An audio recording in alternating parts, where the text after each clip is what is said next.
Greetings, members, colleagues, and friends of the Chinese Language Division of the American Translators Association. Welcome to another episode of our division podcast, where we explore the people, stories, and evolving landscape of translation and interpreting. I am your host, Jessie. With the FIFA World Cup 2026 fast approaching, and for the first time ever expanding to 48 teams across Canada, Mexico, and the United States. Today's episode takes us behind the scenes of one of the largest multilingual operations in the world of sports. When people think of FIFA, they naturally picture packed stadiums, dramatic penalty kicks, and unforgettable moments on the pitch. But behind every press conference, technical summit, legal meeting, and media event is a massive language operation that helps the global game communicate across borders and cultures. And that's exactly what we're diving into today. Our guest is Jem Walker, my fellow classmate at Middlebury Institute of International Studies at Monterey, who is an award-winning translator, conference interpreter, and multilingual meeting project manager working at the intersection of language and international sport. Jem currently serves as interpreter manager for FIFA, where he works with interpreters and language teams supporting some of the highest levels of world football. Before we begin, just a quick disclaimer. Jem is joining us today in his individual capacity. The views and opinions expressed in this episode are of his own and do not represent those of FIFA or FIFA World Cup 2026. And now, without further ado, let's jump into the conversation. Hi, Jem. It is such a pleasure to have you on the ATA Chinese Language Division podcast. With the FIFA World Cup 2026 just around the corner, I can only imagine how busy life must be for you right now. Thank you so much for taking the time to join us today.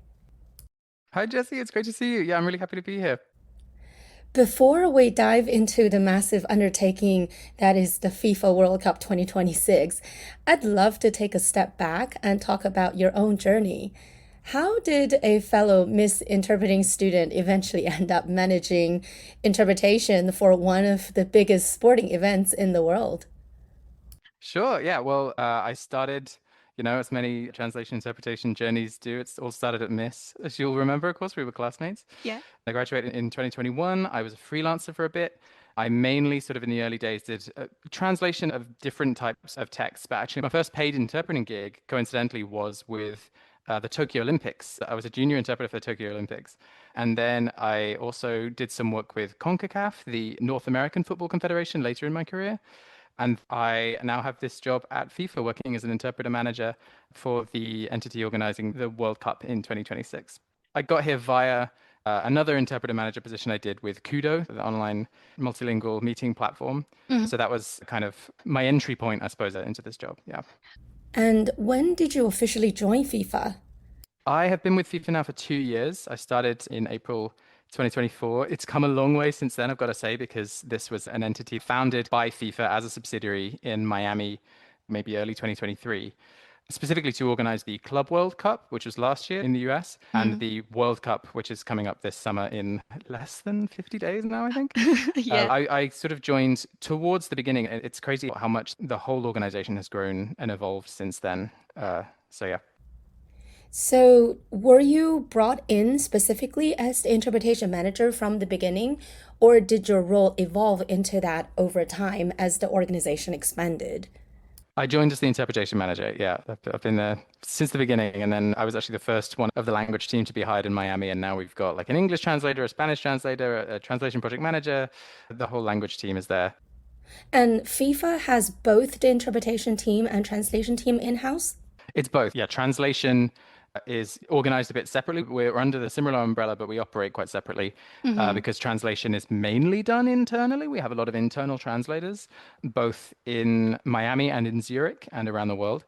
Whereas interpretation is pretty much all using freelancers. So I we see. have the interpretation management team, of Mm-hmm. which I'm a member.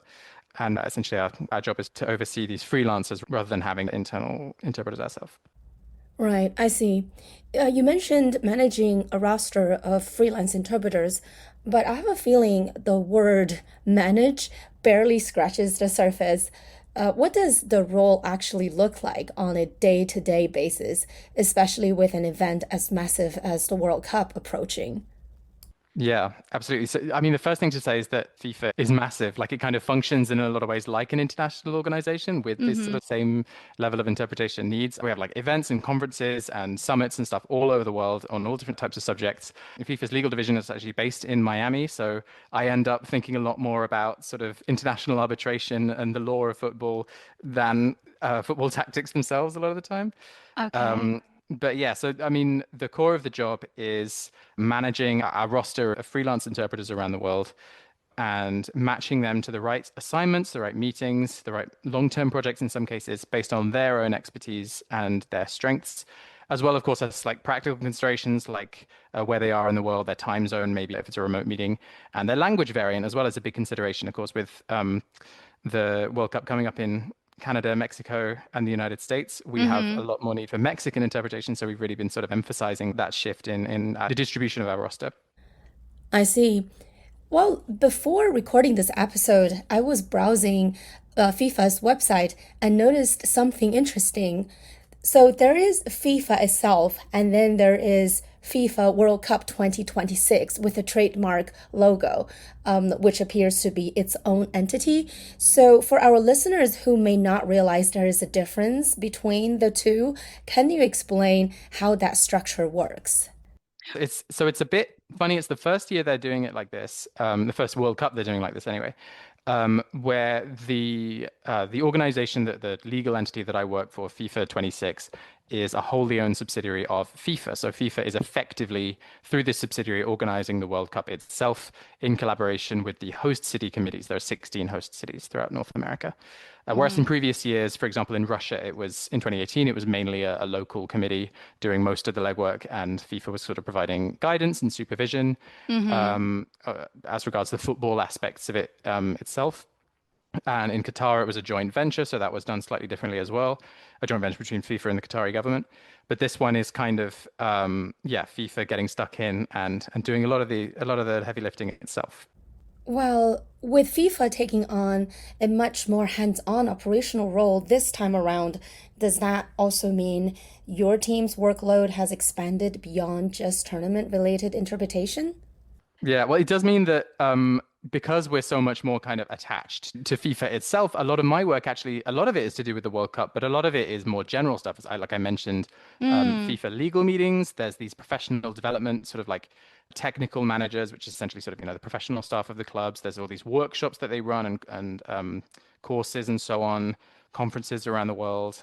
So all of these big meetings that are organized, I sort of have a role in managing that as well. I should mention, it's not just me doing it, of course. I'm one member of a four-person team spread throughout the world. Yeah, so it can be a lot of work and maybe more than it would be if I was just focusing on the competition.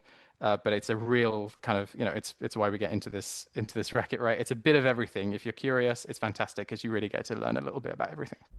oh, absolutely. So when people hear FIFA, they immediately think of World Cup, packed stadiums, and the matches themselves. But you've pointed out there is this entire behind the scenes ecosystem.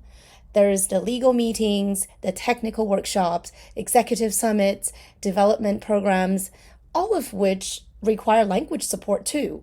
So, where exactly do interpreters fit into FIFA's operations, both during tournaments and outside of them?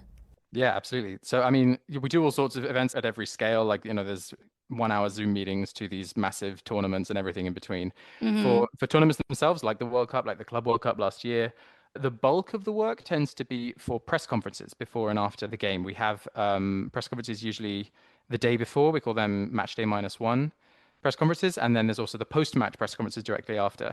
And there's, as needs are changing, as the media landscape is changing, there's all this other stuff as well. So we've got flash interviews straight after the match. We trialed that last year with the Club World Cup. And also, I think there's going to be some other activities involved surrounding each match coming up in the World Cup as well. So it's mainly media operations. There are also a few other things like summits during the World Cup, kind of on the margins of the World Cup. Hmm. Like I think in various places, there'll be sort of meetings of various football bigwigs that are going to need some interpreters. So yeah, these competitions are massive undertakings, honestly. Like at the Club World Yeah. Cup last year, I think it was not including those summits that I mentioned, just for media stuff, it was over 260 Uh-huh. meetings in the course of, I think, like 4 or 5 weeks. Mm. So it was 10 languages. We had a team, I think, of like 55 interpreters. This year is going to be even bigger with the World Cup. It's 48 teams for the first time instead of 32. It's 104 matches, and every single one is going to have all these press activities. And I haven't done the math. I don't even want to think about how much that is. But our team is massive. It's 80 interpreters this time around. 80 interpreters of how many Yeah. languages? Now you're asking. I think something like 14. I should probably have that information off the top of my head. But it's some new ones as well because we have, for example, Uzbekistan qualified for the first time. So Uh-huh. we have Uzbek interpreters for the first ever Hmm. time at the World Cup, which is really exciting. It really does feel like a kind of new, something big, something new this time around. So it sounds like the language support is provided by FIFA for the qualified teams only. Is that right? So with the press conferences, usually say the match is between I don't know what's a basic example, like, say Germany and Japan. Hmm. For the press conferences the previous day, both the German coach, usually it's usually the coach, Yeah. both the German coach and the Japanese coach will have separate press conferences at different points of the day, and both of those would have interpretation in German and Japanese. Right. So, like press from the opposing country can also participate. And then for the press conference afterwards as well, it's the same deal. It would be the same languages. And sometimes the head coach of a country speaks a different language. So then we have to add that on top, for example. Yeah. Sometimes in Qatar, for example, there was Arabic at every single press conference as well, as a kind of default language. This time around, I think we are not, I think we're doing Spanish for the ones in Mexico as a kind of default language for the matches in Hmm. Mexico. But besides that, it's going to be just the team languages and the coach languages. So the interpretation goes from the language that the team or the coach speaks into English? Yes, we usually use English as a pivot for the tournaments these days. Yeah. Okay.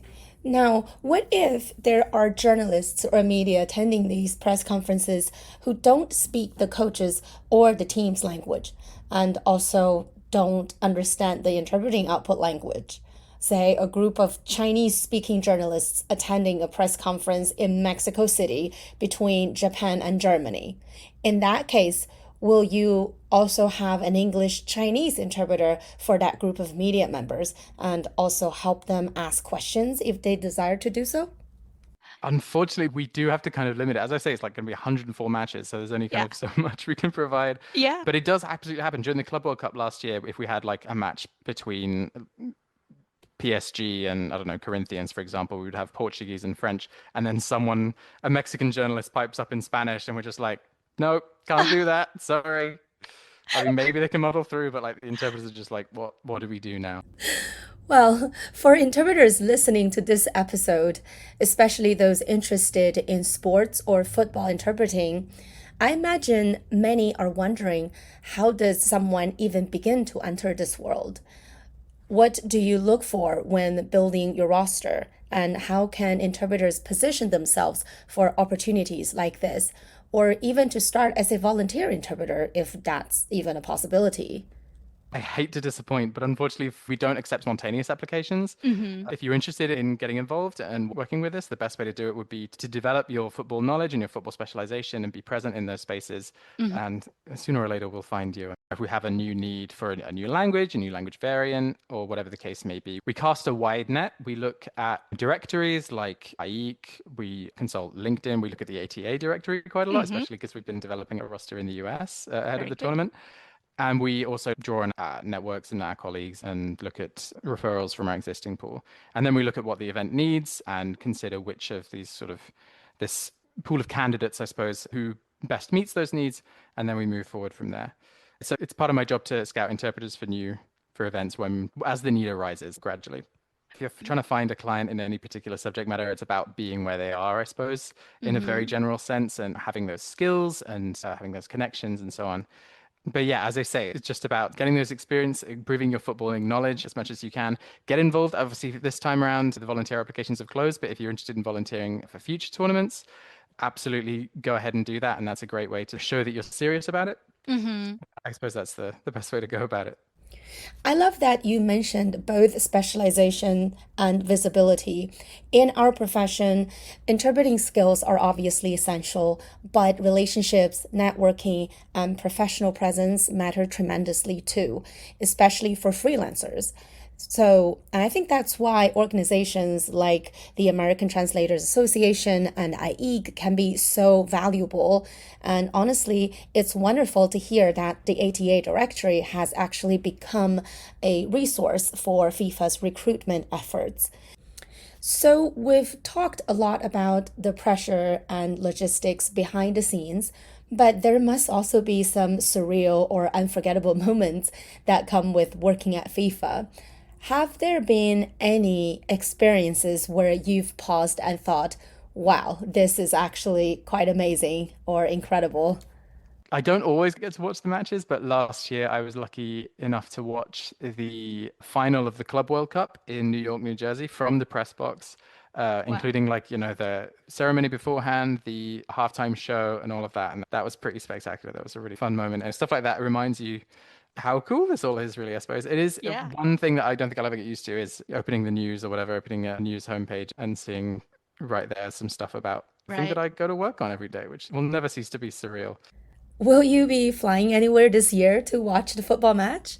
I wish I'm going to be working the whole time. I think it's 6 weeks nonstop, but hopefully, we're close to the action. So sometimes some opportunities land in our laps, and maybe if I can sneak away to see a game in Miami where the offices are, then that would be pretty sweet. So, no glamorous cross country match hopping lifestyle for the interpretation team, then? No secret stash of FIFA tickets waiting for you? I wish. No. As I say, sometimes there are like opportunities, sometimes we can request them when there's some going spare, but nah, Yeah. I'm certainly not going to be able to get away from Miami, unfortunately. I get to travel, which is a nice perk sometimes, but during the tournament, I think I'm going to be chained to my desk. All right, Jem. It's time for perhaps the most dangerous question of the entire episode. Here it is: football or soccer? Oh, the eternal question. I don't think we've even decided on that in the office. Like you hear both, you because it's a really international bunch, so you hear Right. both all the time. Yeah. I think, I mean, football will always be, it will always be football to me, I think, having grown up in the UK, but Right. you have to moderate that when you're talking to Americans. Well, Jem, this has been such a fascinating conversation, and it is wonderful to catch up with you, hearing about your journey and getting this rare behind the scenes look at the language operations supporting one of the biggest sporting events in the world. Thank you again for joining us, and I wish you an incredible, successful World Cup season ahead. If possible, please don't work too hard, and I hope you have the opportunity to catch a match or two. Thank you.